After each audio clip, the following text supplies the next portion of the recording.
Live, the Saturday matinee edition. The Saturday boys are here with you. Knicks lose 102 to 94.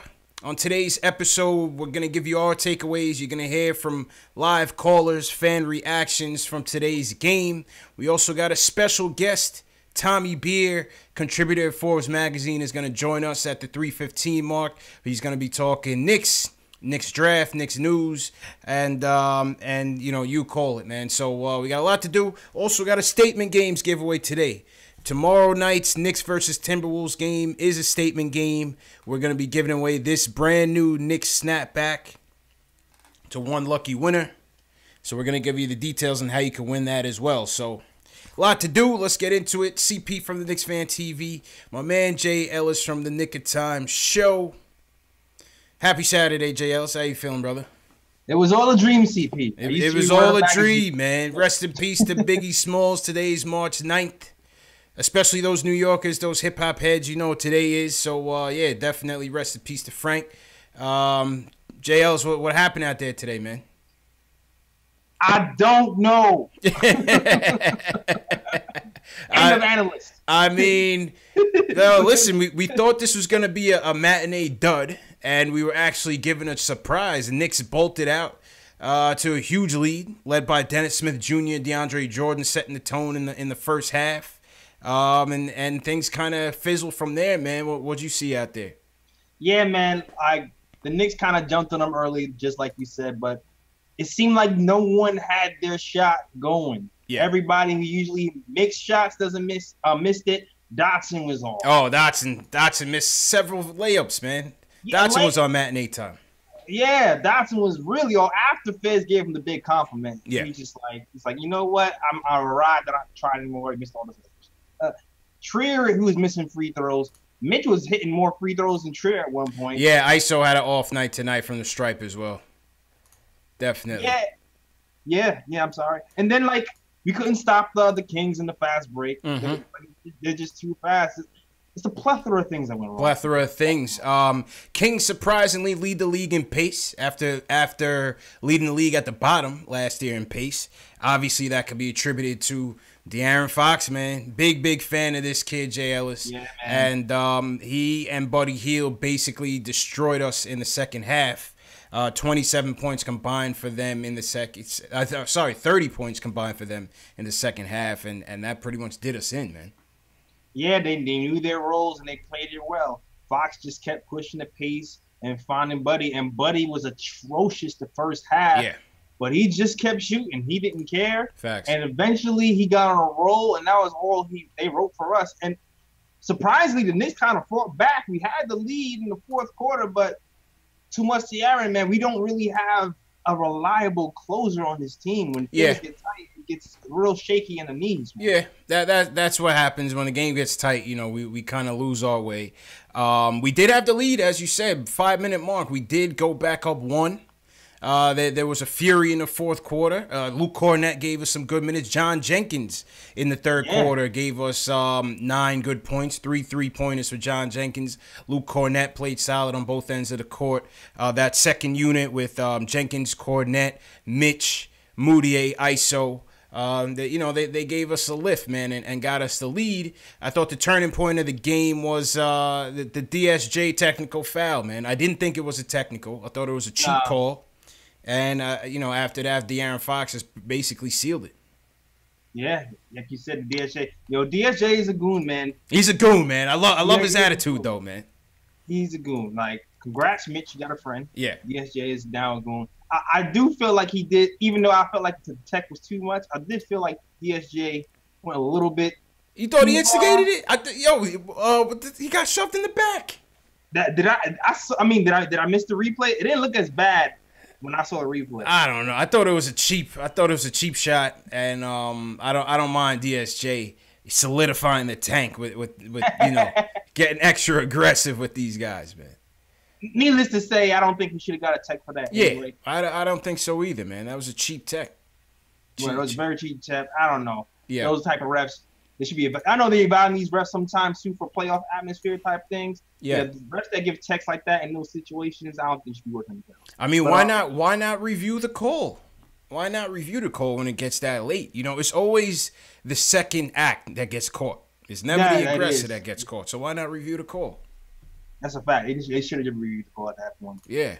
But it is what it is. It helps our tank anyway. Yeah, it is what it is. You know, I feel like this is a team that is on the rise. Good for them. Yeah, I actually hope the Kings make the playoffs, man, because I like Fox that much, man. I like Fox a lot, man. I do too, yo. I'm not sure if the Spurs is going to really hand that over, though. But we'll see. We'll see how that goes.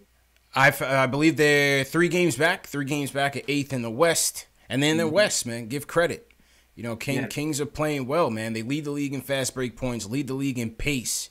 And that's clearly that boy, De'Aaron Fox, man. He had his Ninja Turtle headband on today, JL. So he was going to work, man. 30 points, 8 dimes. Yo, I'm getting one. I think that's what it is, man. I'm getting one. Yeah. If the next post game comes on and I have one on, you know what. Right. Well, works for everybody except for Wes Matthews when he was here. he had to take that sucker off. Nah, he definitely wasn't working. He sucked all his powers. He had to take that sucker off. What else? What did you think of Moutier? I think the fan base is tired of Moutier. I think something has to give with whatever blackmail Moutier has on this management team. I'm telling you, Jay Ellis, don't be shocked if they are planning to have Moutier around as a fallback plan. I think they like him that much, bro. Yeah, Moutier, like I think I said this before, Moutier is a type, he has game, but he seems like he doesn't have a mental grip of the game. Like he can't sustain concentration for long periods of time. Yeah. Like the coach said how good he was playing in the off season during the summer, during like the camps and camp and things like that, and he played well during the camp. And as soon as the season started, he sucked. Mm-hmm. And then he got injured as soon as he came back from injury the first time, he played well. Yeah. Come on. And then he got injured again, and then he sucked again. And then as soon as he come back from injury again, he plays well. It's like, oh, this is the Moutier we saw earlier. Struggled again, yeah. Yeah, I'm not sure if Moutier can concentrate for longer than a month. Need that stamina, man. Games together.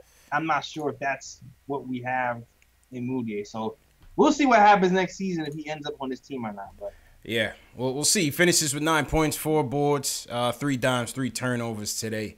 23 minutes. A lot of the fan base was looking for Mitch down the stretch, man. Where was Mitchell Robinson down the stretch of this game? We saw him with a key block in the fourth quarter. Gets a key block on, I can't pronounce this guy's name, Mixica. Not Bogdanovich. His name is, I'm going to give you his name right now in the Kings. Jalika. Sorry, I'm butchering this guy's name, but anyway. Mitch, like me. Yeah, but anyway, Mitch blocks the 3, leads to a transition 3 by Cornette. And then that was pretty much it for Mitch. I mean, DeAndre Jordan ends up finishing the game. And, a lot of those Fox buckets came on those switches and left DeAndre kind of exposed, man. Yeah, Mitch got tired. Yeah.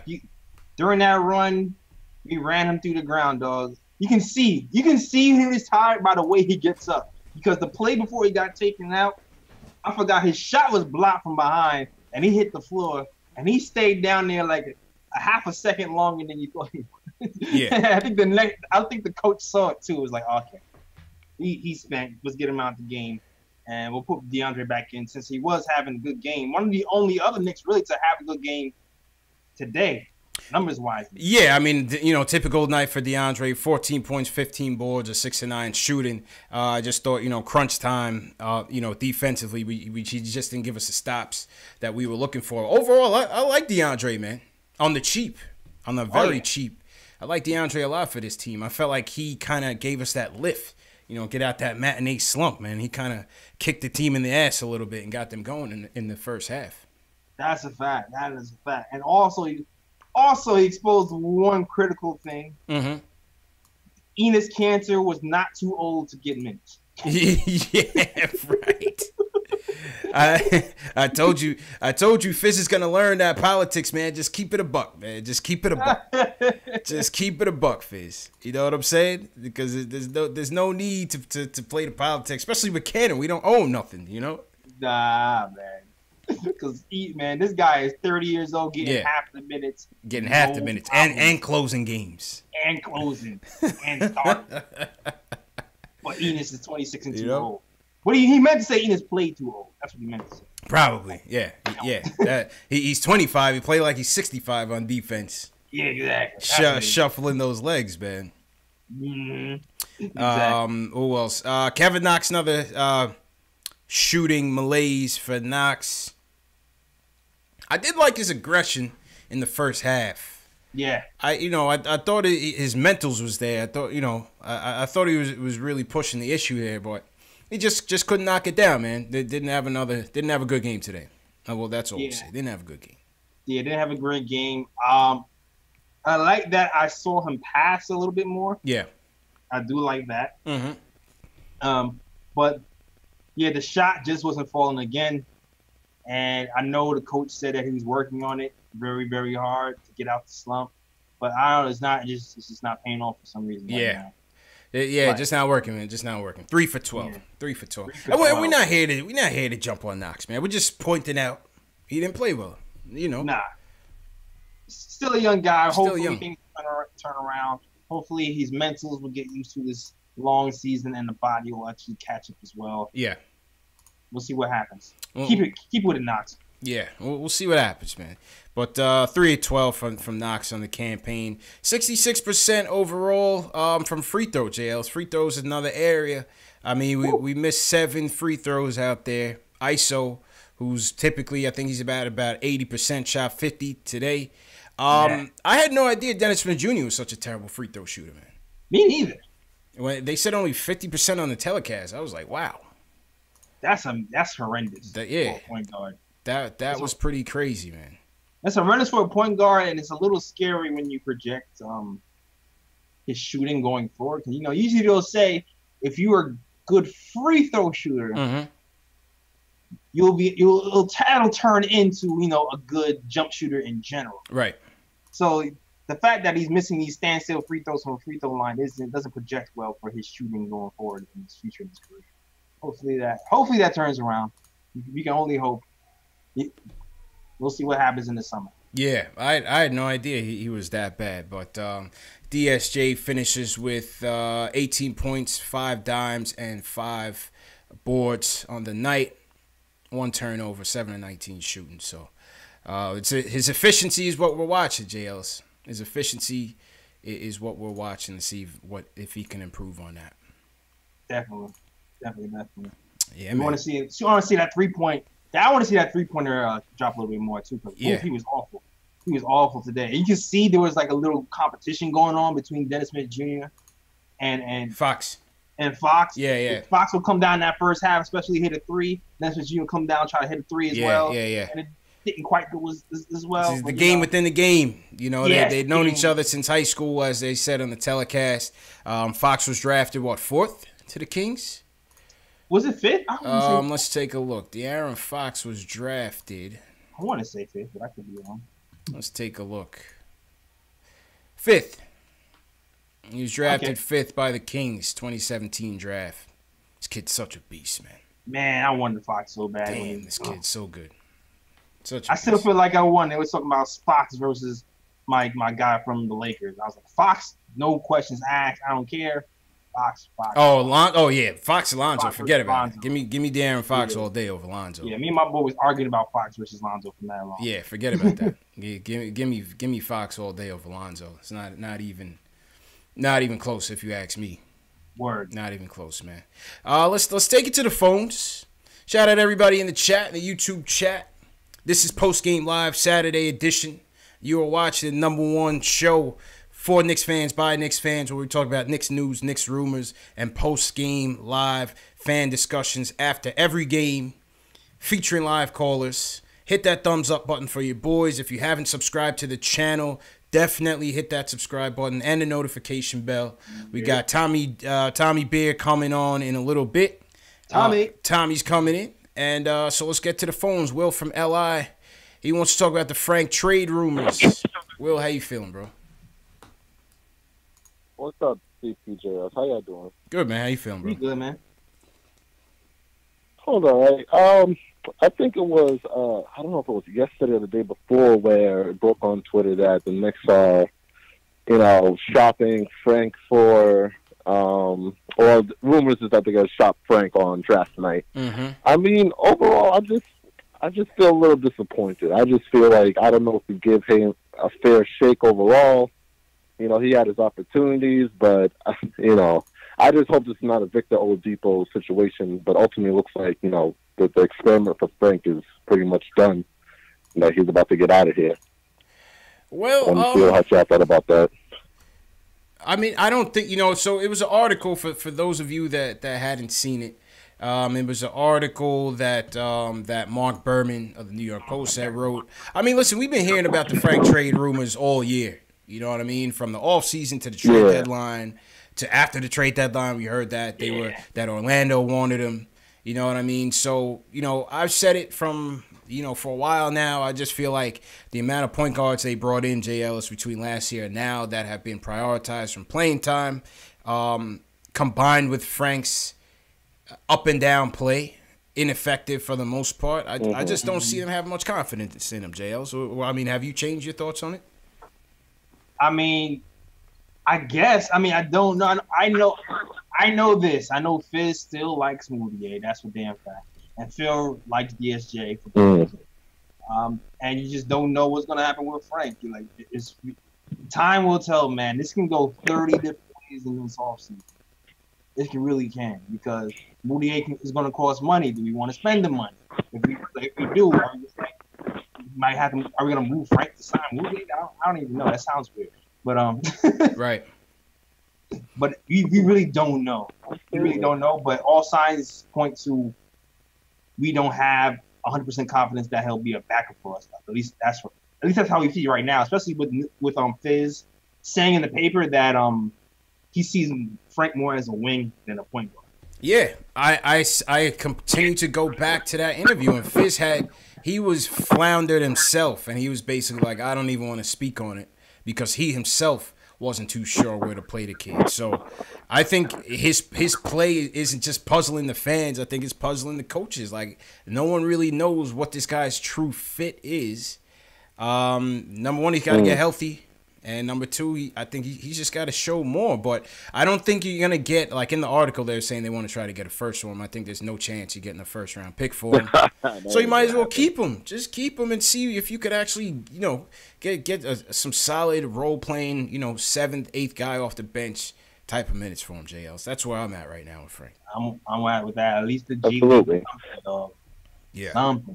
He's not going to get enough burn this season. He's injured still. Yeah, they're talking about he's revving up his workouts and stuff. Like, you're gonna rev up now. We only got like 5 games left, right? Yeah, absolutely. Yeah, man.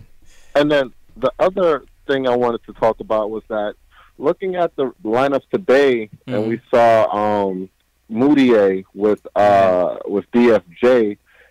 I don't know if DSJ can play alongside another point guard. Just seeing that just looked awkward on the field. So, I mean, I don't know. It looks like because of this relationship with Moutier that they would rather keep Moutier as a backup one if they did get a Kyrie versus, putting DSJ on the back burner and having him come off the bench. Because I just don't know if DSJ would want to do that. Also, I don't know if I just don't see it working. That's what I'm afraid of. Ultimately. What do you guys think about that? Yeah, go ahead, Jay. Legitimate concerns, because ultimately the reason why DSJ is here in the first place is because Luka is over there, and they tried to pair him with Luka, and it didn't work. The team scored, I think, average 10 points less or something like that when he was paired with Luka, and he's a guy who wants to run a team projectively. So yeah, I'm kind of with you in that thinking. I'm not sure if actually having him kind of play off ball or be pairing him with Moutier is going to work for multiple reasons. Yeah, I mean, I'm not sure either. You know what I mean? He's a ball dominant guard. Doesn't shoot that well or efficiently to play off ball with a guy like Moutier.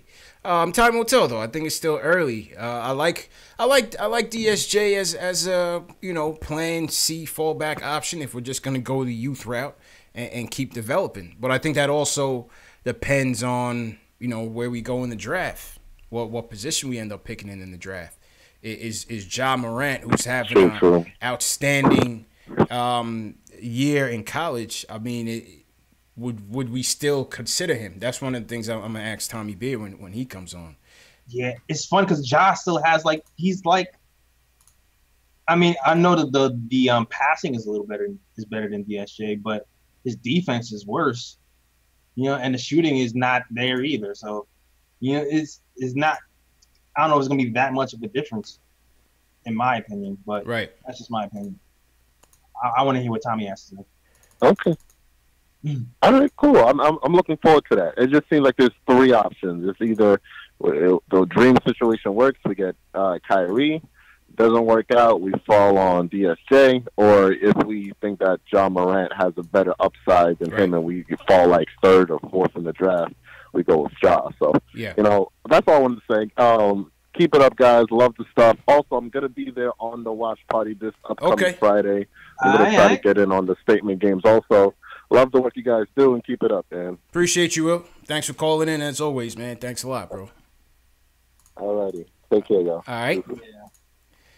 That was, I think that was Will from LI. I think I might have hung up on somebody else by accident. If you're watching and you're listening and you just dropped off the call back in. That was my fault.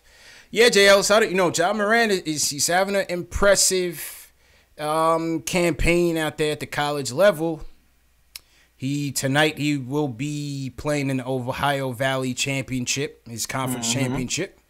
As Murray State is trying to get to the big dance, March Madness. Please win this, please. Yeah, man, that'd be interesting to see. You got Duke and UNC tonight. Once again, no Zion, or as we hear, no Zion, but you do have Cam and RJ. And then you also have, I believe Jared Culver is also playing tonight as well. So, and he's somebody who is considered to be on the rise. So. That's a game to watch. That's a game to watch, man. That is a game to watch. But, Ja Morant led Murray State over Jacksonville State down the stretch, quarter and one, and won the game for his guys. So he's a leader. Yeah. He's a leader. He is a leader. I have to see. Yeah, I want to see what his interviews and his energy is like, too. Yeah. Because I don't know, like when I saw Fox for the first time, he just oozed leadership. Like when he talked, I felt it. Yeah. You know what I'm saying? I was big time Fox, man. Big time. Yeah. Big time Fox. I already knew he was going to be doing this. Yeah. Morant, we'll see. Yeah. All right, let's go to Jersey, JL. It's John from Jersey. Wants to talk about Zion and free agency. John, how you feeling, bro? Hey, what's going on, CP and JL? Hey, how you feeling, man? Yeah, I just really feel like the Knicks they gotta draft Zion Williamson in the draft to lure in these top tier superstar free agents. I really feel like they gotta land Zion. You think so? And then I could see them getting Kyrie Irving and I could see Kyrie Irving and Kevin Durant coming to play in New York. What do you guys feel about it? What do you think, JLZ? Do you think Zion is a prerequisite to get these free agents? What do you think? I think it helps. I think it definitely helps. The more promising players you have on your team, the better. That's just what it is. But, it's not really up to us right now. The ping pong balls have to fall. Right. If the ping pong balls fall, then I'm pretty sure we'll get him. But, I agree with you in that sentiment that, if he comes here, then players might follow. But who knows? It's all speculation at this point. All speculation at this point. That definitely would help. Absolutely, man. Yeah, CPJ, just want real quick, man. I just appreciate what you guys are doing, man. Thanks a lot, man. Thanks Knicks for the support, Nation, we're in this, man. I'm feeling a big summer. I'm feeling that we're going to have a big summer. Okay. I hope so, man. I hope so, man. And thanks for the support, for sure. I hope he's right, JLs. Me too, man. I hope he's right. This summer, man, is going to be one of the biggest summers in Knicks history. Factuals, man. Biggest summers in Knicks history. All right, I think we might have Tommy here. Let me just mess around with some things here. Yeah, I'm gonna disable you here. I'm gonna take this call, Jay Ellis. I'll let you run it, and let me see if I can get Tommy in here. Zay, you up next, man. It's a Zay and Jay Ellis show. All right. For a second. What's up, Zay? Putting CP in the closet. Let's go. Hello? Hello? I don't know what happened to Zay. Zay, you there? All right, I'll put Zay in timeout. Jamal from Jersey wants to talk about the game in free agency. Jamal, how you feeling, bro? What's up, CP and JLS? How y'all doing today? Good, man. All right.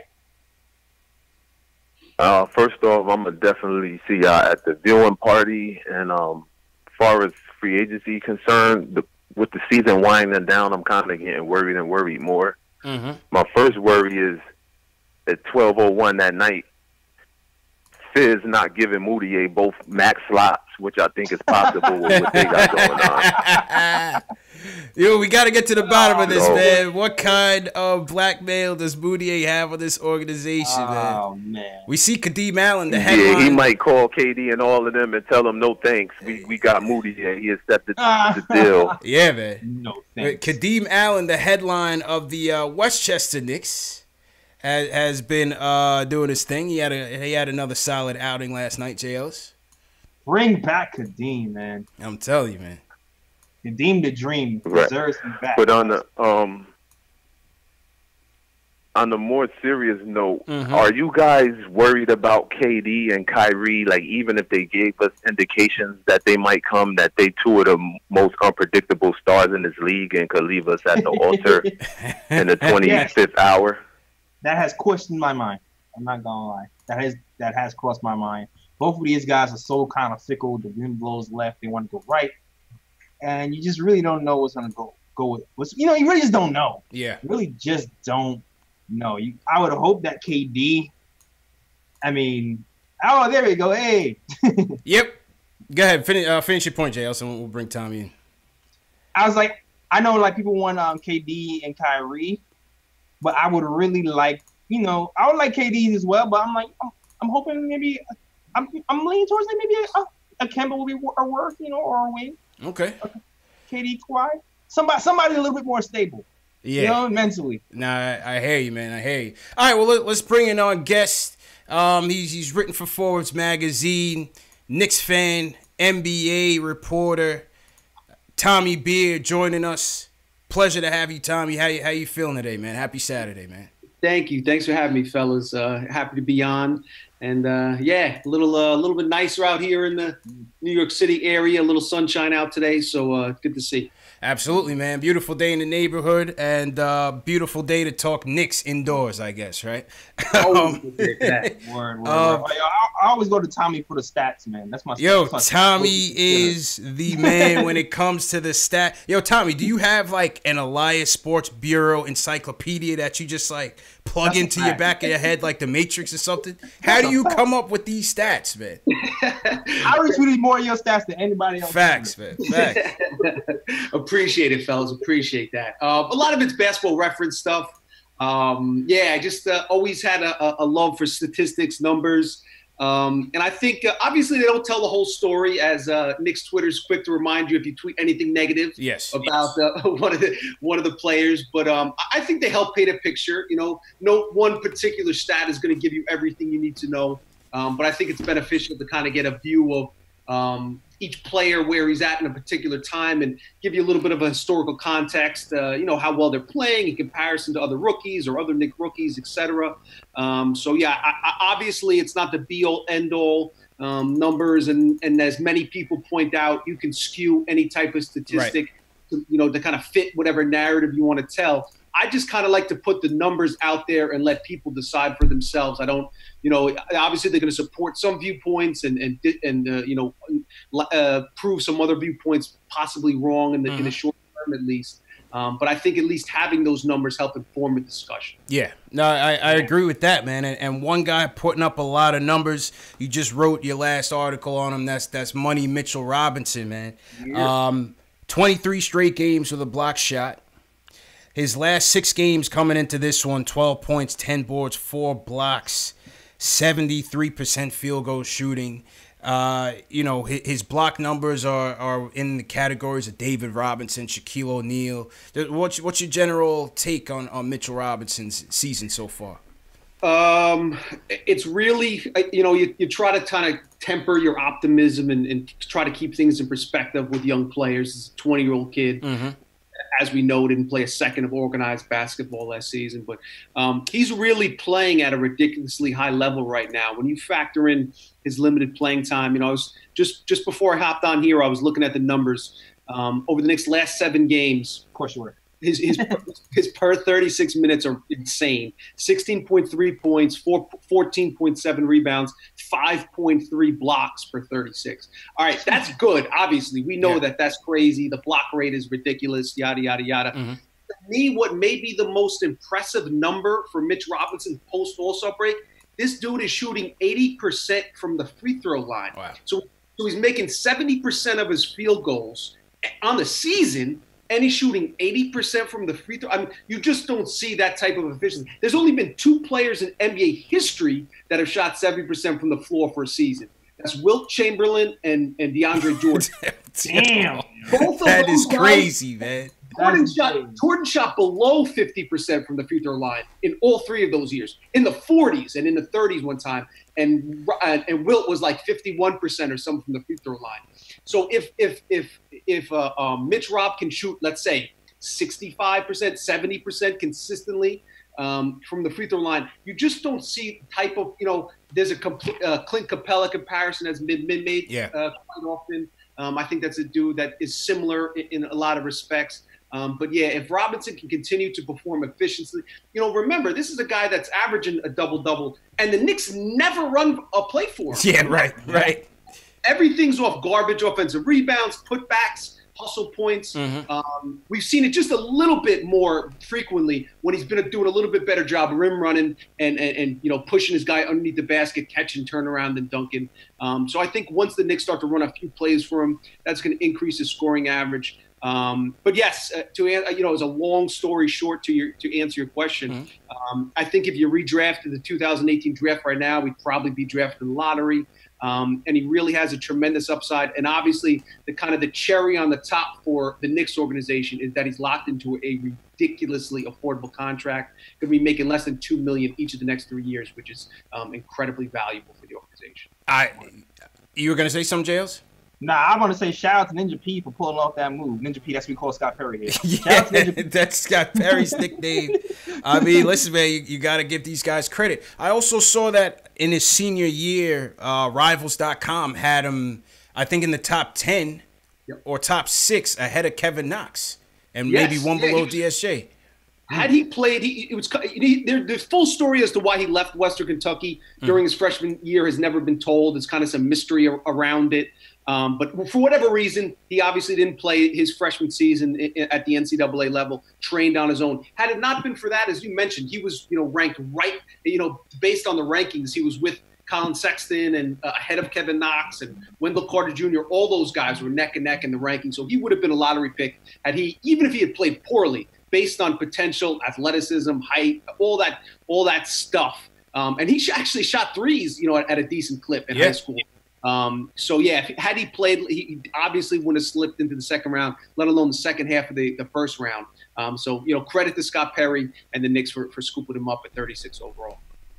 Absolutely, man. Let's swing it to the draft. That was another article that you had released earlier this week or last week. You released your first mock draft for the season.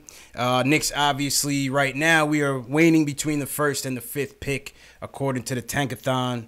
Let's start with the obvious, the guy in the room, Zion Williamson. What's your take on Zion? Who's your NBA comparison to Zion, out of curiosity? I mean, I guess, some freakish combination of Barkley and Sean Kemp. And, I think it's really difficult to kind of put him into a category or try to come up with a comparable player because he's such a unique specimen. As I mentioned in that mock, actually, dude his listed playing weight is 285 pounds. That was insane to read. That's 20 pounds heavier than Embiid. That's Oliver Miller. You said. Yeah. You know, Charles Oakley, that's 40 pounds heavier than Oakley and 30 pounds heavier than Ewing, you know, for some Knick comparison. So it's really difficult. I mean, just to have a man with that type of, at that playing weight, but to be as explosive and as quick. Obviously, there are flaws there. I think there's kind of two schools of thought, you know. Some folks that have just seen the highlights in the YouTube and the Instagram stuff think, oh my God, he's the next Jordan or LeBron or Tim. He's not on those guys' level in terms of franchise-altering talent. You know, his shot needs a lot of work. His mechanics, his elbow flies way out. Right. I'd be surprised if he shot anything higher than 25, 30% from three-point territory as a rookie, and you know, his first few years in the league. But so that being said, he's not on those guys' level. That being said, to me, he's the no-brainer #1 overall pick, just because his upside is so ridiculously high. He's going to get points in transition every single night. Yeah. He's a menace in the open court. And to me, what makes him so special is his defensive versatility. Yeah. You know, kind of some folks that I don't think watch too much NBA, the Mike Francesa's of the world, and the like, complain he doesn't have a position in the NBA. And listen, I'm a fan of Mike, man. I'm a huge fan of the Pope. But I just, you know, what do you think when he says that he has no position in the NBA? How do you feel about that? I love Mike. Mike's my dude. I've been watching him since I was a little kid. Absolutely. But he clearly just doesn't watch as much NBA basketball as a guy that has a primetime show on in New York should watch. Mm-hmm. But that's a story for another day. But yeah, when guys like Francesa, they'll say he doesn't have a position in the NBA. He doesn't play center. He doesn't play small forward. How are you going to talk about positions in 2019 in the NBA? I mean, that's the story of the NBA today, is that positionless basketball, to get guys that can kind of, you know, flow back and forth from small forward to power forward to center. You know, the best team in arguably NBA history often starts Draymond Green, an undersized 6'7" small forward at center. So when you get a guy like Zion Williamson that has the strength and the bulk to box out and, you know, defend the paint down low, but also switch 1-5 pick and rolls and stay in front of quick perimeter players out on the top of the key. That's a really, really valuable player. When you watch him, he plays hard, has a high motor. He could have put it on cruise control and went to like a UCLA or some other school, but he wanted to play for Coach K. They get after it defensively. So I think he's a no-brainer #1 overall pick. And I obviously, like all of us, extremely excited. I think if he came to New York, there would be such a palpable buzz in the city. Box office, man. It would have been a beautiful thing to see. Question about his weight, though. You know, a lot of people said they want him to lose weight because they feel like it might be an injury risk. But do you feel like he should? Because, you know, the fact that he is that size and that heavy, it allows him to bang with these other guys. So I'm curious to think, what do you think about him losing weight? Does that have to happen, or you feel like he can just kind of play around the way he is? I'm sure once he gets into an NBA locker room and medical training staff and all that stuff, they'll probably shed him, you know, a couple pounds. The other thing to remember is muscle weighs more than fat. So it's not like he's lugging around, you know, 15 pounds of muscle around his belly. He just happens to be a physical freak in terms of his, his build. That's just kind of, he's been playing at that weight. And obviously he had the knee injury now due to the shoe, you know, the shoe exploding. Wardrobe malfunction. But yeah, I mean, his probable NBA playing weight's probably closer to 275 than 285, but it's definitely not like he's got to lose 20 pounds. You know, I think they're comfortable where he's at. Okay. Another guy who's intriguing. This is the guy who you have slotted at the Knicks at the 2. Obviously, he's more than likely the front runner for the 2 spot right now in the draft. That's R.J. Barrett. What's your overall opinions on R.J. Barrett and how he could potentially fit with us? Sure. I think Barrett is one thing you got to remember is he's actually the #1 recruit in his high school class. Yep. He was ranked ahead of Zion on everybody's list. More of a, he's definitely an NBA ready player. He's been playing at a very high level, internationally for Canada the last few years. And has performed very well. A better all-around player than Zion. The only player in the country averaging at least 20 points, 7 rebounds, and 4 assists per game. So it kind of gives you an idea of what exactly he can bring to the table. Needs to improve, a little bit as a facilitator. His defensive effort kind of waxes and wanes. It's probably not where you'd like to be. But sees the floor well, is an unselfish player. So I think of he actually probably is a little bit of a safer pick than Zion Williamson. But as we talked about, even if the GM, all the scouts in an organization say, listen, I think I'm probably leaning towards R.J. Barrett. You know, the owner of whatever team has the number one pick is going to be like, yo, we got the number one pick. We're about to sell 10 million jerseys and sell out the tickets. So Zion's the number one pick. But I think R.J. Barrett is a very good consolation prize for whatever team gets a number 2 overall pick.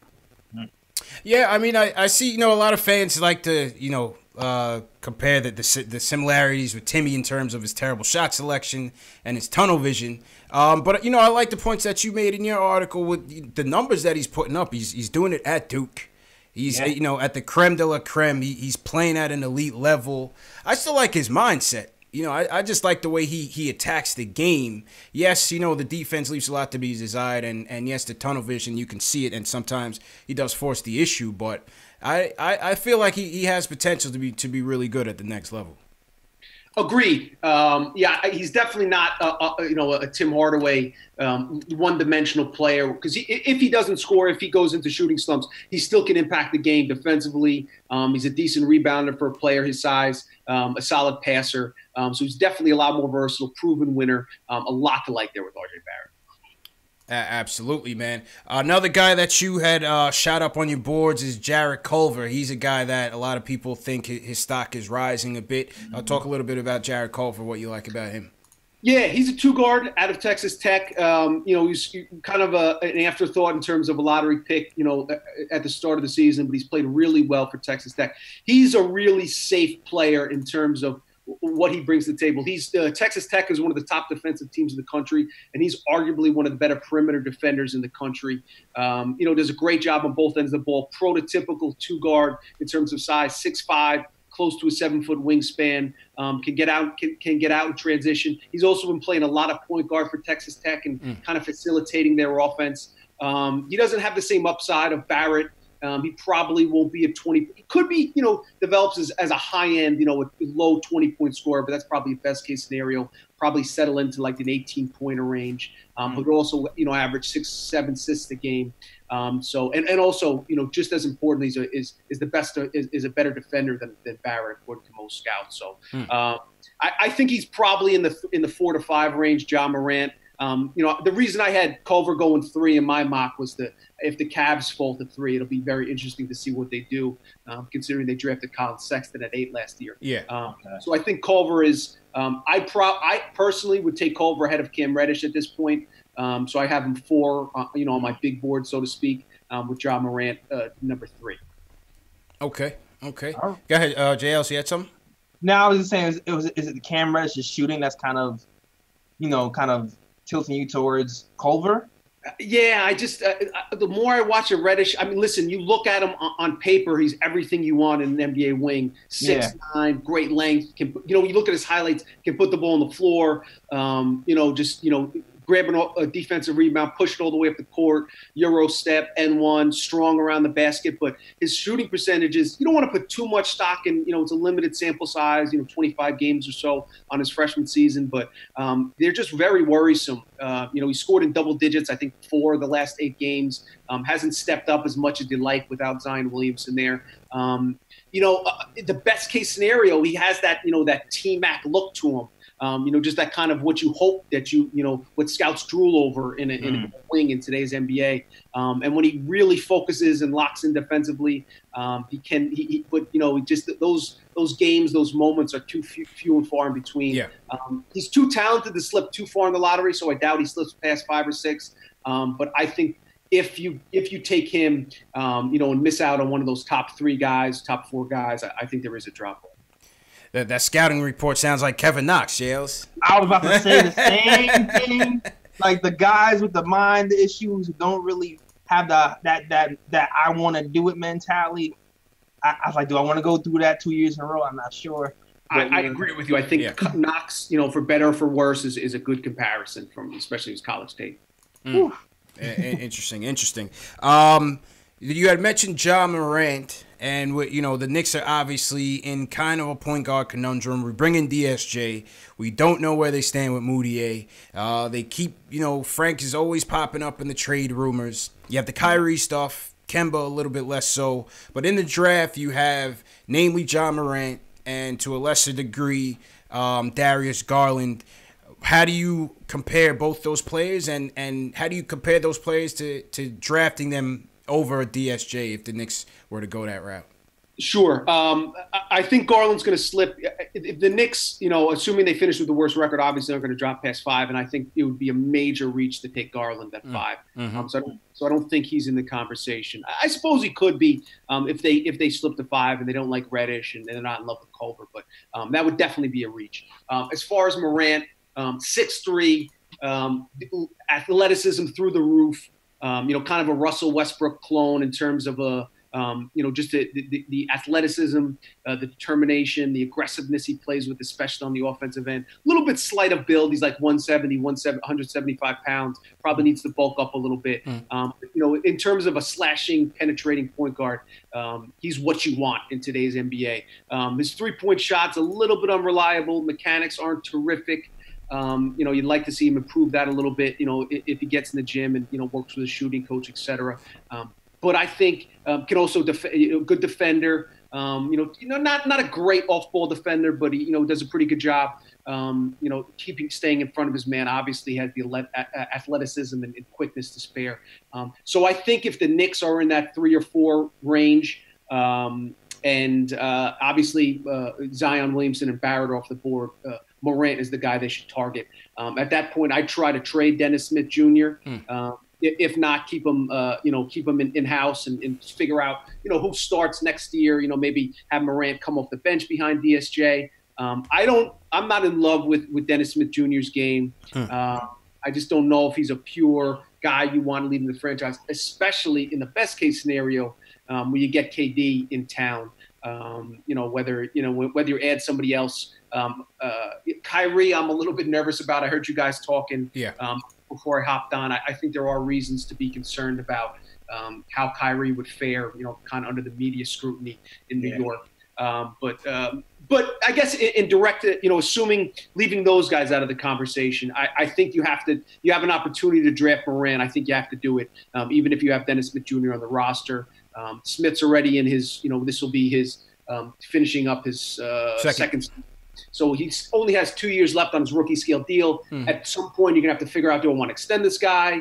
How much am I going to pay him the year? Is he worth a $15 million a year player? Defensively, as we saw today, the numbers look good, 17-5-5. But what did De'Aaron Fox do? Pumped in 30 points and put on a show. Love De'Aaron Fox, man. Yeah. Oh, it pains. I'm sure it pains Knicks fans if they had the opportunity to draft De'Aaron Fox, where how much. But that's a story for another day as well. But to my point, Fox ate Smith's lunch. Yeah, he did. That's the kind of thing. Even when you put up 17 points, I think he shot a poor percentage, 9 of 17, I think. That's kind of the good and bad. The numbers look decently, but the plus minus isn't ideal. I think if you have the opportunity to draft Jay Morant, you have to do it. Go for it. Yeah, it's going to be interesting, JLS. You know what I mean? Because, like you said, we really don't know where they stand on these guards. And as much as I'm with the pick the best player available at your slot, I just wonder if they would still go with Morant. But I support that. I definitely support it. I can see the Knicks doing that PR move when they draft Morant and then give that. Well, we have full confidence that Dennis Smith Jr. Don't feed me that. No, they got to start with Frank first, JLS. They got to start all the way at the bottom. Oh, man. Tommy, how you looking on time, man? I'm good. Keep firing away, fellas. Okay. All right. Let's take a call. Let's go to Kevin from North Carolina. He watches a lot of Duke and UNC.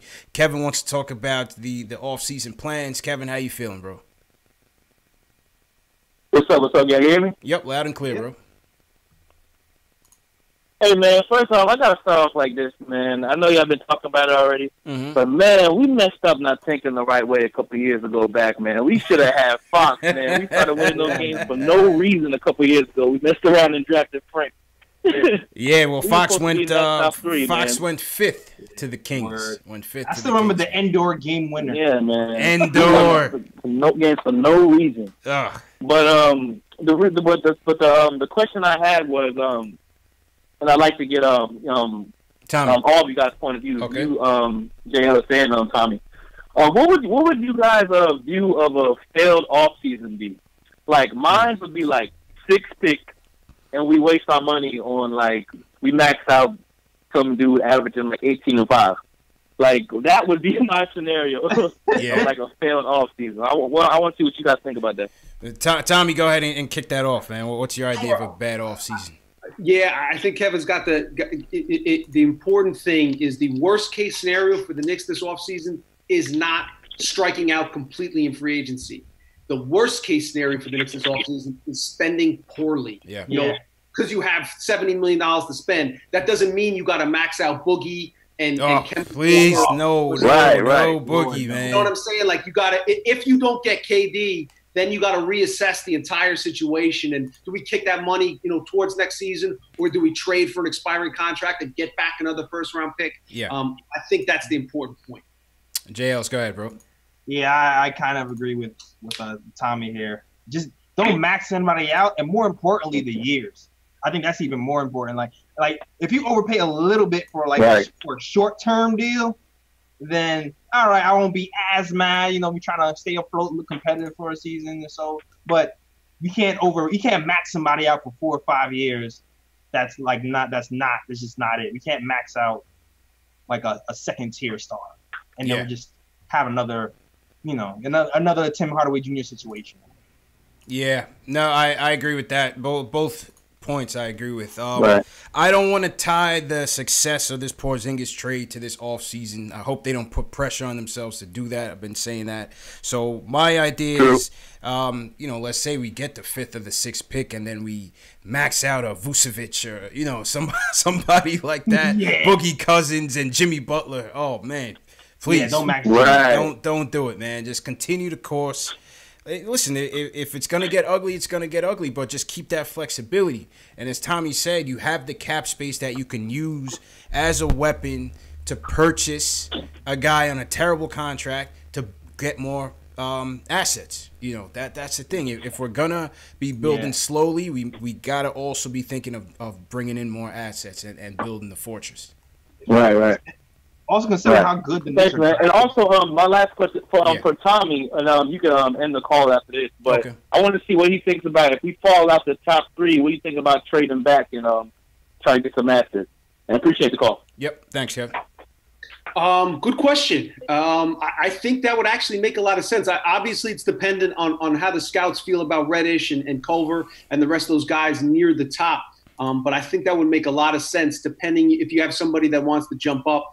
And a player that they like. The issue is, and it always sounds good, in theory, in order for you to jump backwards, that requires another team wanting to move up. Right. Whereas if there's a drop off, from tier 1 to tier 2, and a big drop off after tier 3, it's typically unlikely that another team's willing to trade up. But I agree with you that it would definitely make a lot of sense to at least explore every opportunity to see if that's a possibility.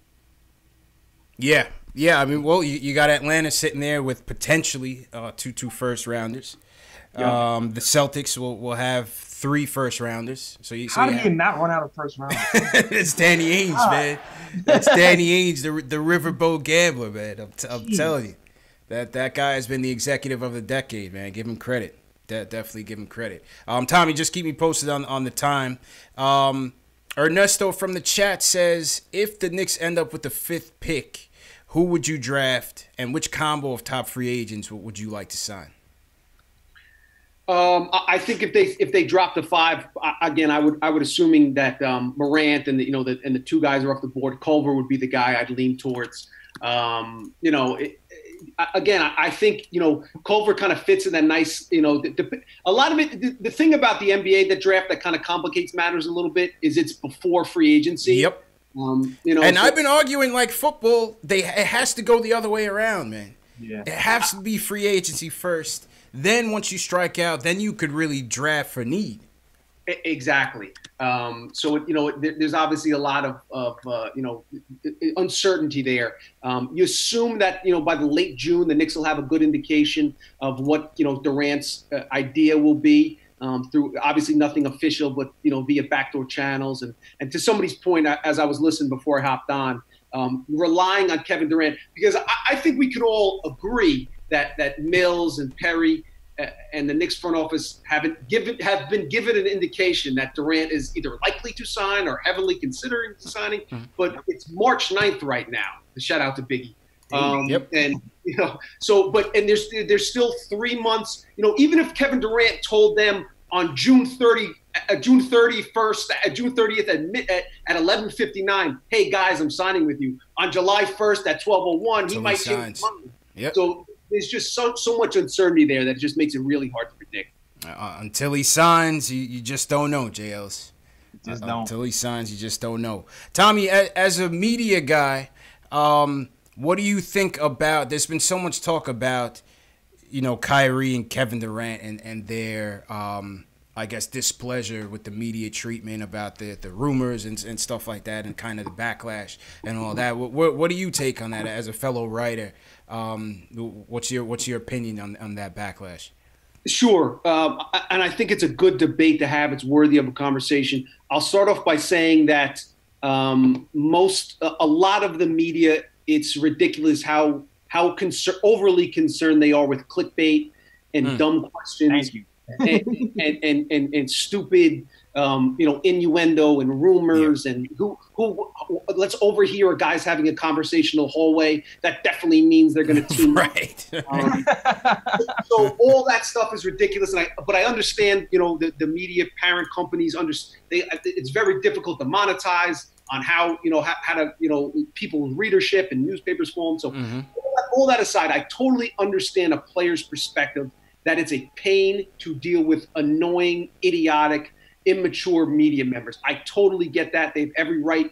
That being said, they get paid a lot of money to do what they do. Yeah. And part of their contract includes, it's in the CBA, you have to either before shoot around or after shoot around, and after each game. You don't even have to do it before games now. It's just after each game. You have to avail yourself to the media for, I think it's like 8 minutes or whatever the case is. So let's say that's a half an hour a week. If you don't want to have to deal with that drama, I totally understand it. My church league team could use a fifth. Every Thursday night. Right. You're gonna have to take a little bit of a pay cut, but we'll chip in $5 or $10 a piece, to bring Kyrie. So it's a fine line you walk there. You can't complain about the media because the media helps to.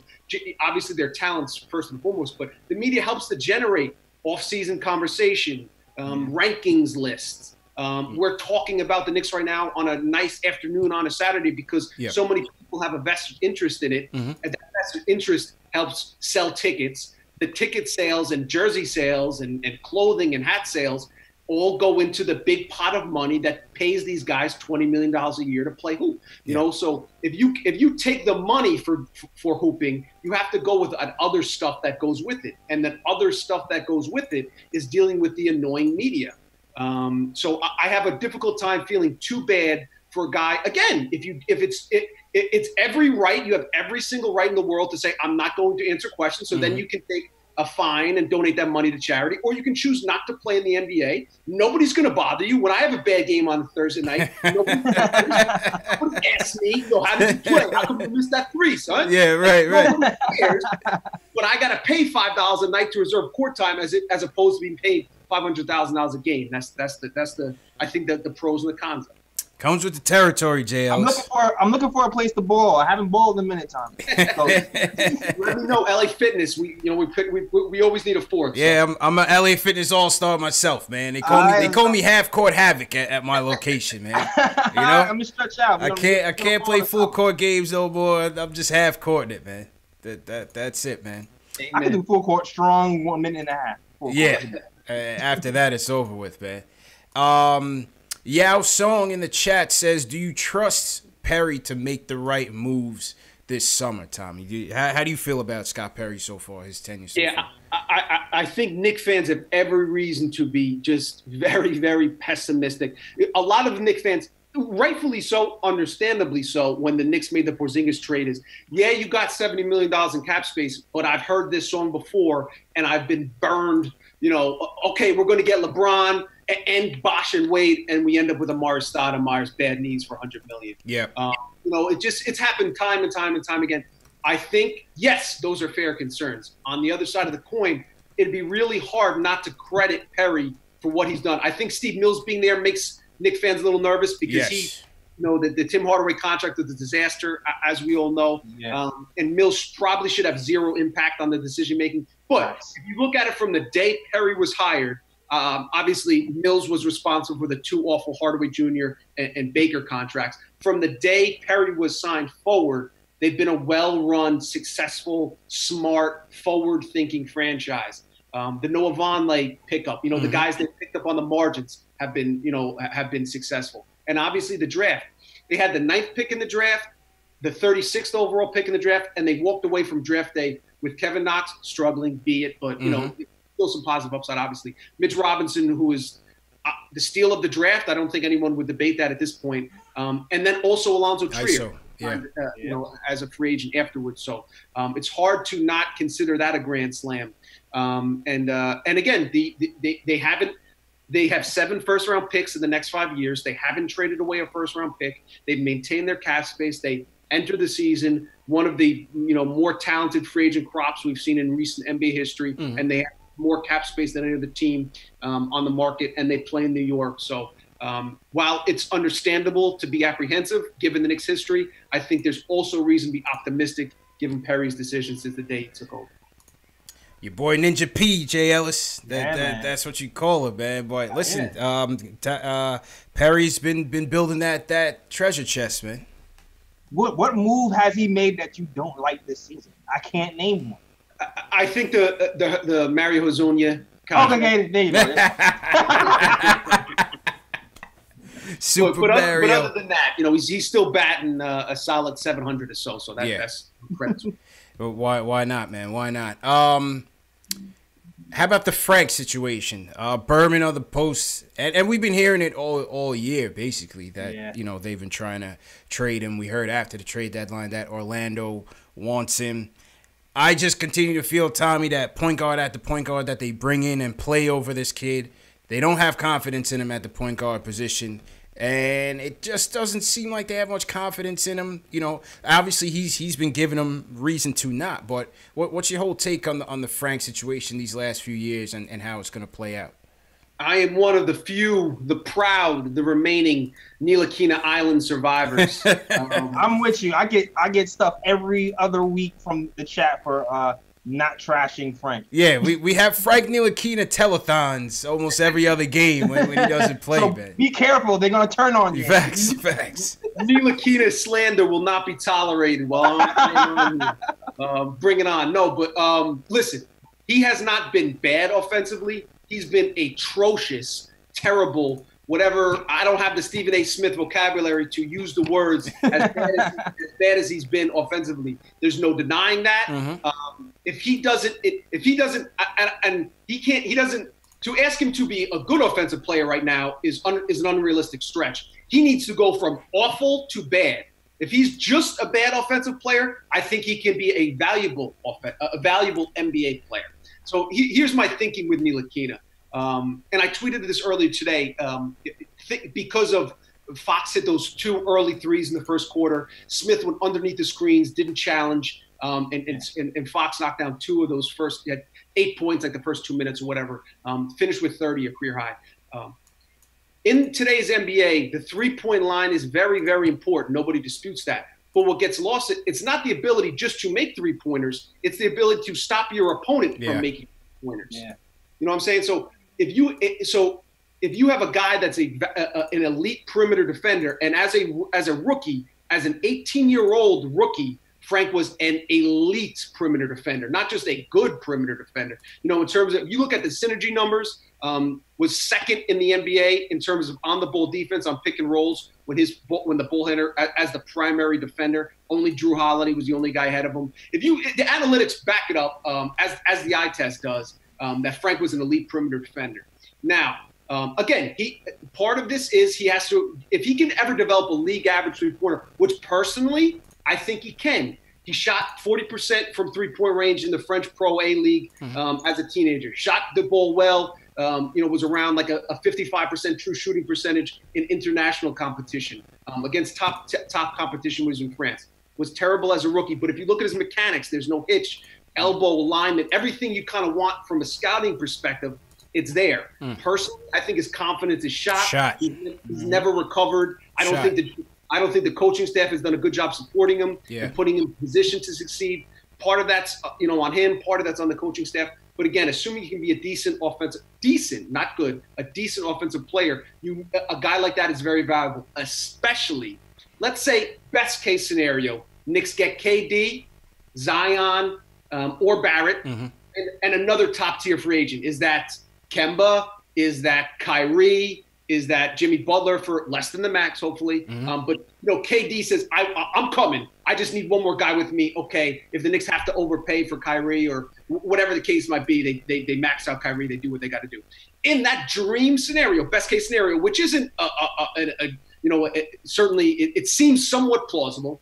In that best case scenario, do you want a guy like Dennis Smith Jr. if you already have Durant, Kevin Knox, Kemba Walker? You don't need another scorer. What you need is a guy that's willing to stand in the corner on offense and then guard the other team's best perimeter player on defense. So he can rest, so Kemba can rest, or Kyrie can rest.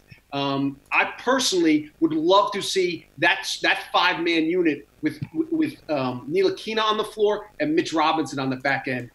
Therefore, you have a nice balance of offensive guys that can focus offensively. And then you have Ntilikina who can stand in the corner and hopefully knock down corner threes. I mean, Andre Robertson is a 35% free throw shooter. He just signed a $30 million contract with the Thunder. He's an important piece to their puzzle, and he was afraid to shoot free throws.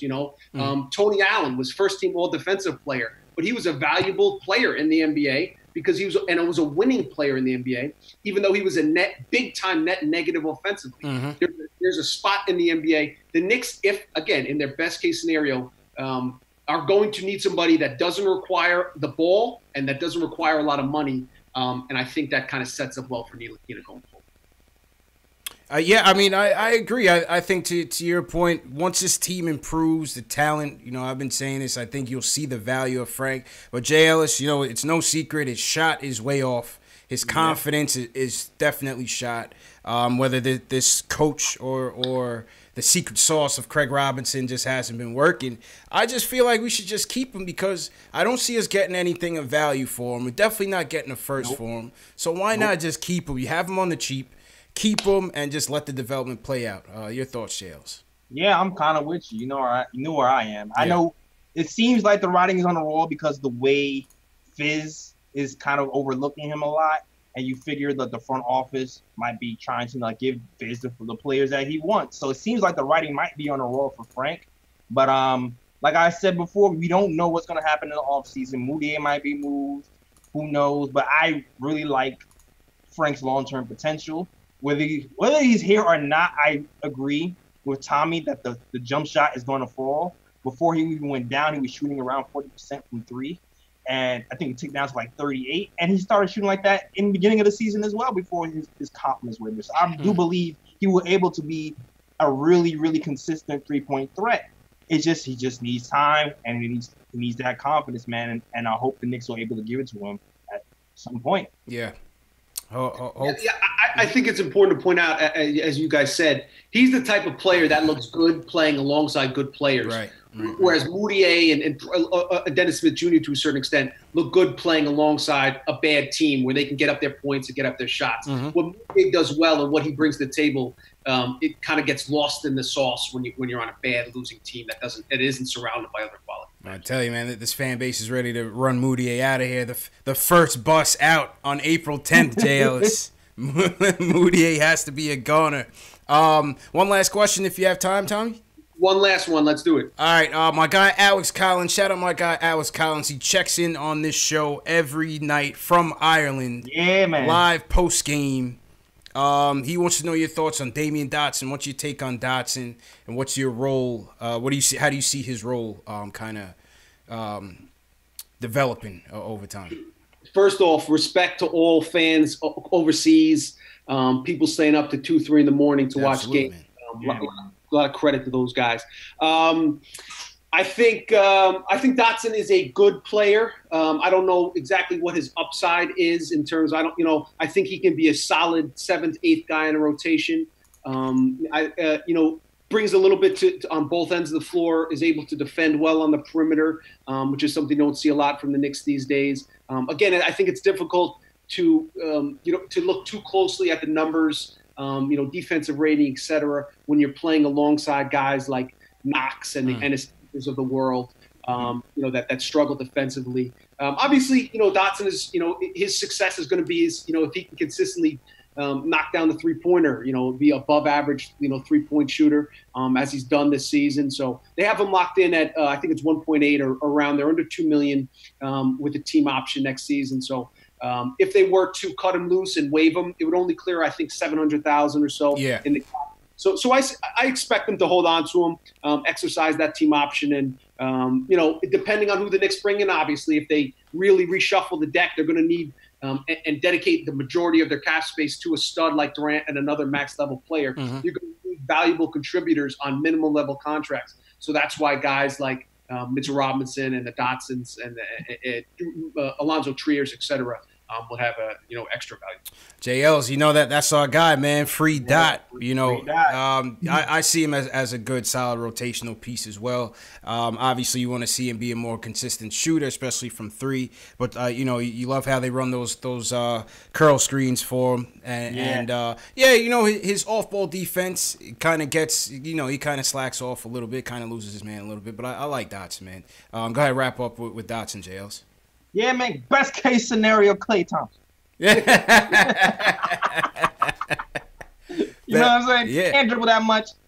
Hit a few threes a few times. I feel like he needs to work on his finishing around the rim. I feel like he's kind of been missing a lot of those. But overall, I really love his two-way potential. I really love the way he plays defense on the perimeter. And I think he has like a little bit. I feel like there's a hint of a clutch gene in there. There's a hint of a clutch gene. The game is on the line. I think he might be able to hit a corner three or two. I think that's in him. It remains to be seen though if he's ever that level or he's just being a good rotational guy. Yeah. Bare minimum, he'll be a great rotational guy. Yeah. Nah, Dotson's our guy, man. Dotson's our guy. Well, Tommy, man, it was definitely great to have you on. You definitely dropped a lot of gems on this show. We appreciate the value that you brought to us, man. Hopefully you'll come back again, and maybe after the lottery, and we'll talk some drafts, some more. Continued success and continued luck to you.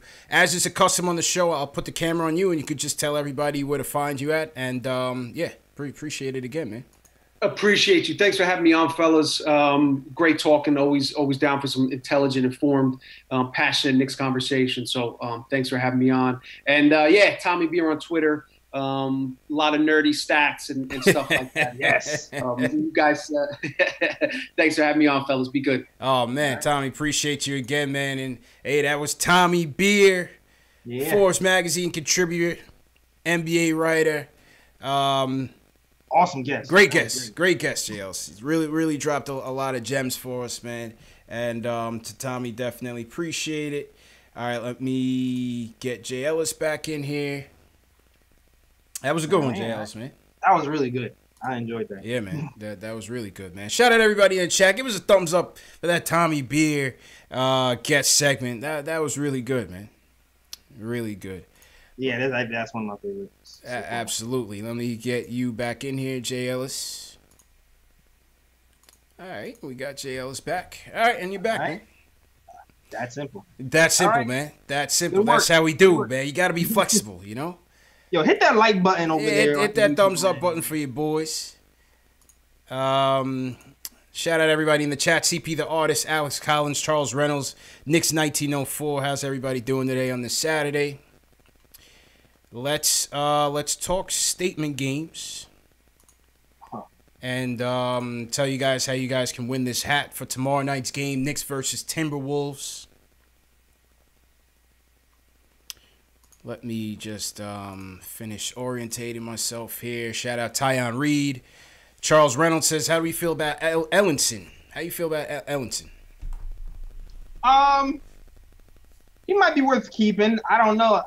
He came out the gate pretty well. Back-to-back 13-point games. I'm not really high or low on Ellison at this point.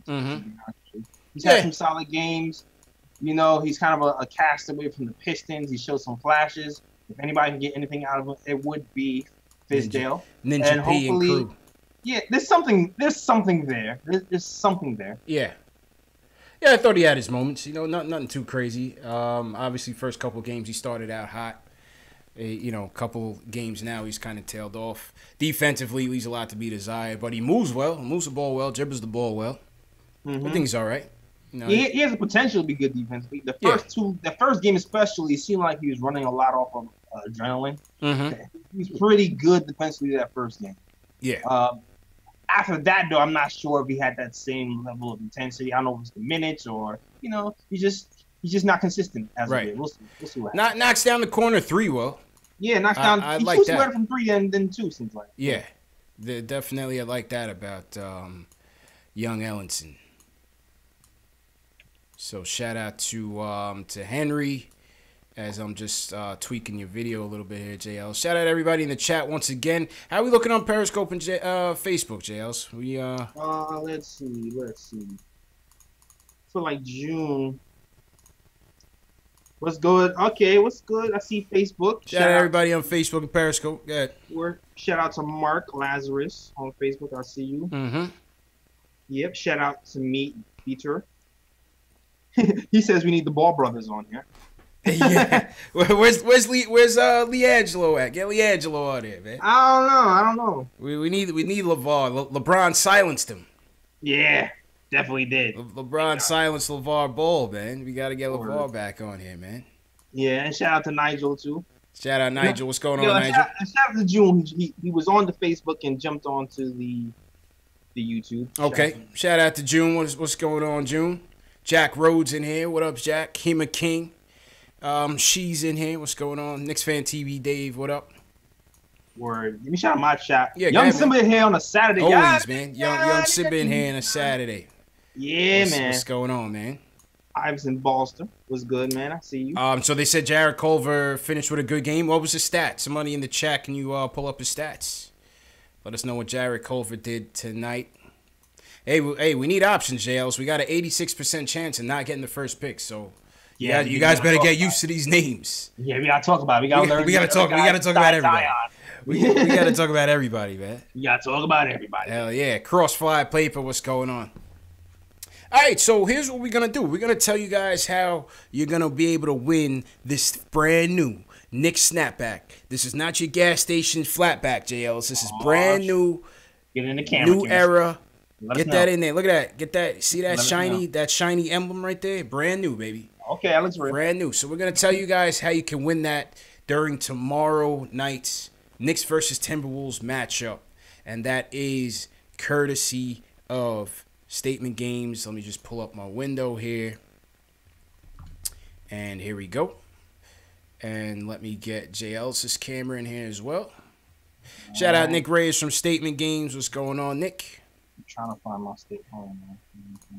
You trying to find your Spent like a half hour trying to sign on. Okay. Here we go. Wait a minute. All right, here we go. There we go. Let's see. Minnesota. There we go. All right, so we're going to tell you guys how to play Statement Games, right? This is how it goes. Statement Games, once again, is a prop bet game. It is free to play. First thing you're going to do right now, go to statementgames.com and create a free account. Once again, it is free. All right? Do not be on the outside looking in whenever we give away game tickets and jerseys. And you guys are like, where was I when this was happening? I'm telling you how to play right now. So you're going to go to statementgames.com. You're going to create your free account. Okay? Once you create your free account, you're going to see the game lobby. You're going to come down to... where's this game? Okay. All right. Now I don't see the game. Nick, I don't see the game. Where's my game, Nick? It's there. You see it? I saw it. You see it, JLs? All right, let me refresh. That was pretty lousy for the demonstration. that was pretty lousy. All right, let me restart over. Let me start over about demonstration there. Shout out to everybody in the chat for bearing with us. Yeah, man. These things happen. Okay. I do not. I don't see the game. You see yours? Yeah, definitely. Yeah, I see mine. Let me see.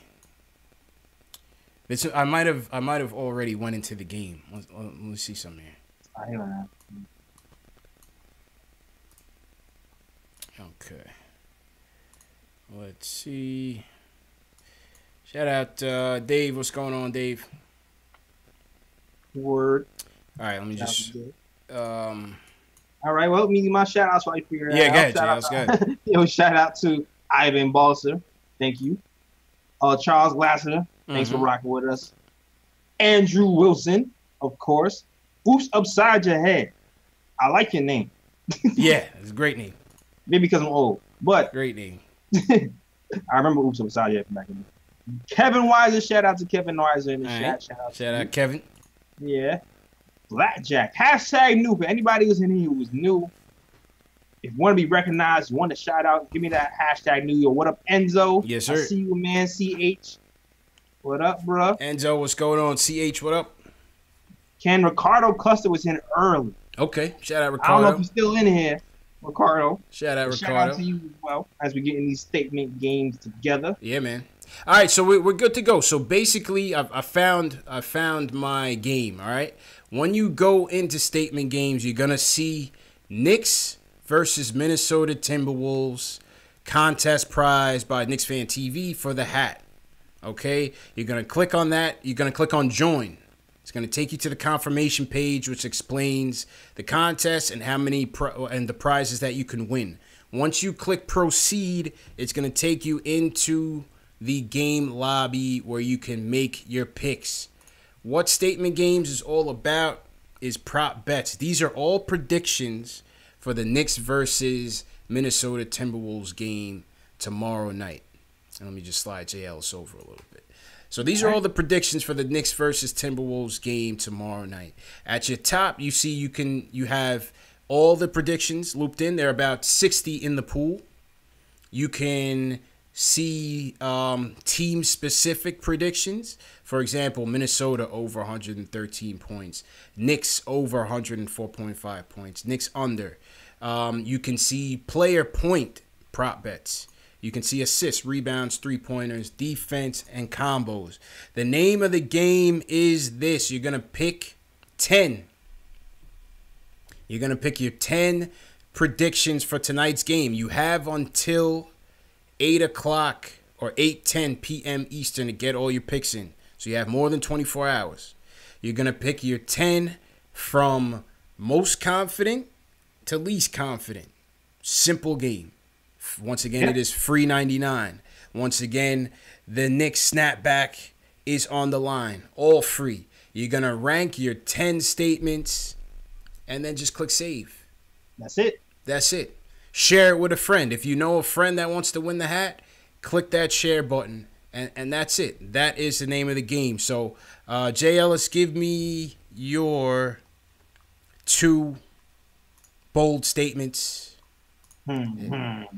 What are you thinking? Have you taken a look? I know some easy ones. There's definitely some easy ones in there. I'm going with, I always go, this is my go-to. Blocks. Yeah. Knicks easy. over 3.5 blocks. That's my go-to. So if you want Knicks 3.5 blocks, you're going to go to the defensive tab. Here you go. This is your most confident one, right, JLs? That's my most confident one. Right, so boom. This is the 10-pointer. Now you can move this down if you drag it over on the right-hand side. You can move it down if you're not so confident. You can move it all the way down to 1. Okay? What's your second one, JLs? And my second one is Knox under 15.5 points. Oh, no confidence in the rook. Nope. No confidence in the rook. So you're going Kevin Knox under 15.5 points. I kind of like both of those as well. I will go. Let's take a look at some combos.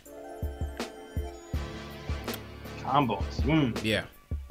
And with the combos now. 2 Knicks will have a double. Nah, I don't see that. I don't see that happening. I don't see that. I don't like that. Yeah. Let's go to points. Took the easier ones. Yeah. You did. You definitely did. I'll go because it's a back-to-back and we're going to Soda. I'll go DSJ under 20.5 points. Okay. And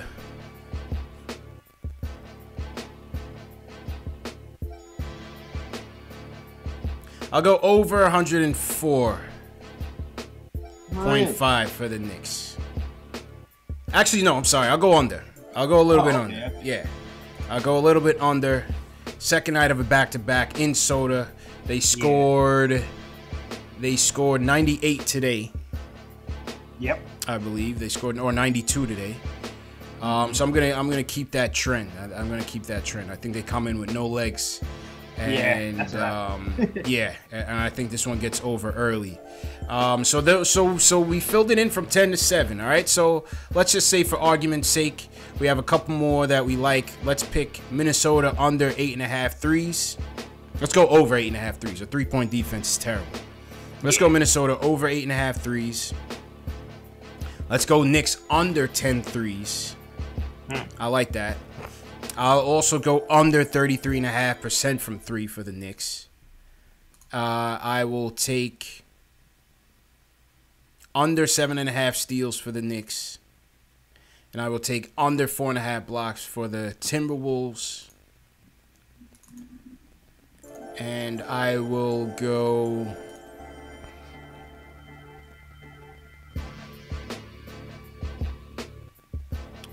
I'll go total points under 217.5. So I'll take the under 217.5. All right, so we filled out a full sheet.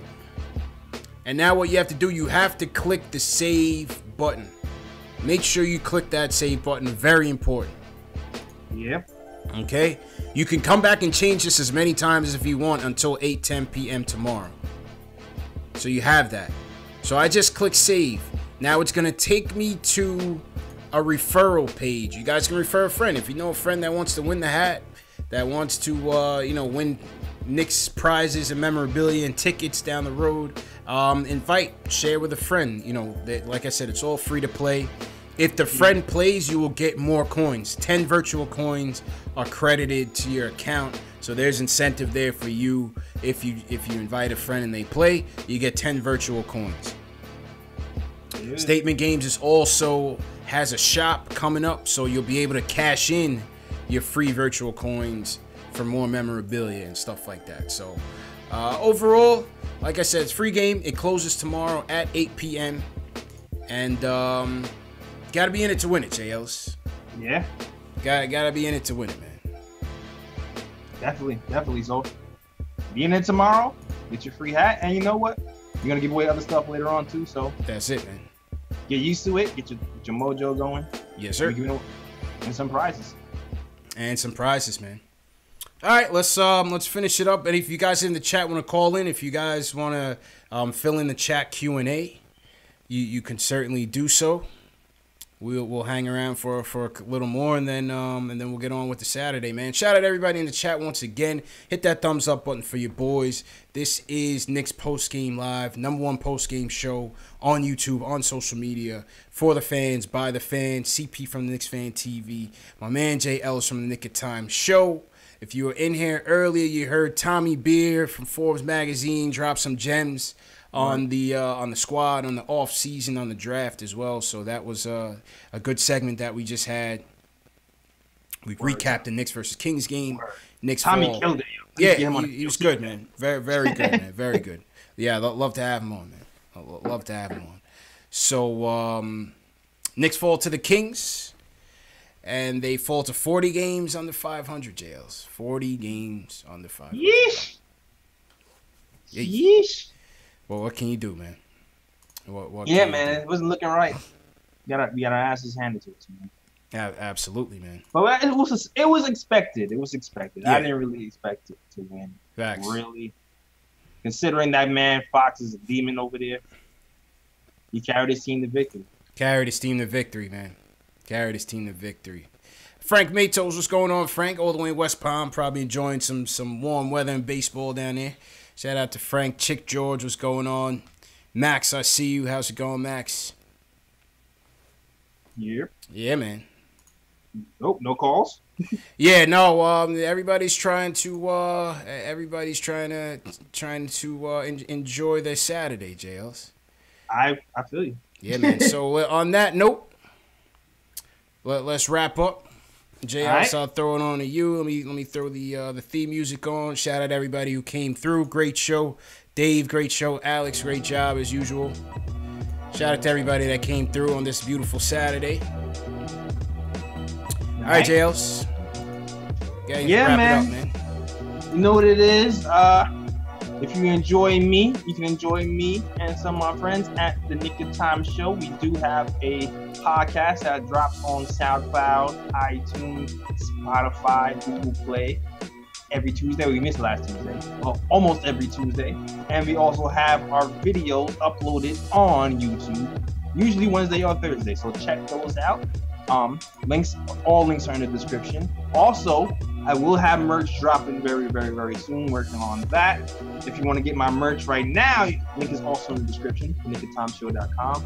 Also, if you want to read some cool blogs from my guy Ryan G, who's out here working really hard, you can go to link in the description, NickofTimeShow.com. Click that and read some blogs from my guys. And that is all for today. Also, follow me on my the social medias right there. Links in the description as well. Instagram, YouTube, Twitter. Back to you, CP Beaker. All right. And JLs, appreciate you, man. Appreciate you, bro. All right. Oh, man, my end of season graphic, whatever, it's a little delayed. Shout out to everybody for coming through. Knicks fall 102-94 to the Sacramento Kings. But we had a good show, man. We had a good show. Good game by Mitchell Robinson. He put in 8 points, 9 rebounds, 4 block shots from Money Mitch. 23 straight games with 1 block shot. So on this show, we look for a lot of silver linings when this team is lost in so many damn games. So yeah, another one for the tank.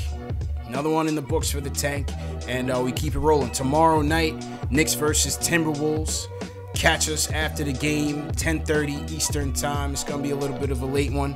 Audio format of the show. If you missed it and you're at work, you can't watch video. Spotify, Google Play, iTunes, Stitcher, and Alexa. Get your merch via the links are in the description. There's also links to the audio format as well. Let's keep the conversation going. If you guys are on Twitter, share this video on Twitter with the hashtag PostGameNYK, and we will add you to the Twitter group. And we can continue the conversation. I'm in there, JLs is in there, Alex is in there, Dave. We're all in there talking it up. So, once again, great job, everybody. Yeah, my graphics slowing down a little bit, JLs, but it's all good. But yeah, man, once again, we'll see you guys tomorrow. You have until 8:10 p.m. Eastern to get into the Statement Games competition and win your hat. So hope you guys all play. Share it with a friend. Get them in here. Let's get a large turnout, and we'll see you guys tomorrow, man. 10:30.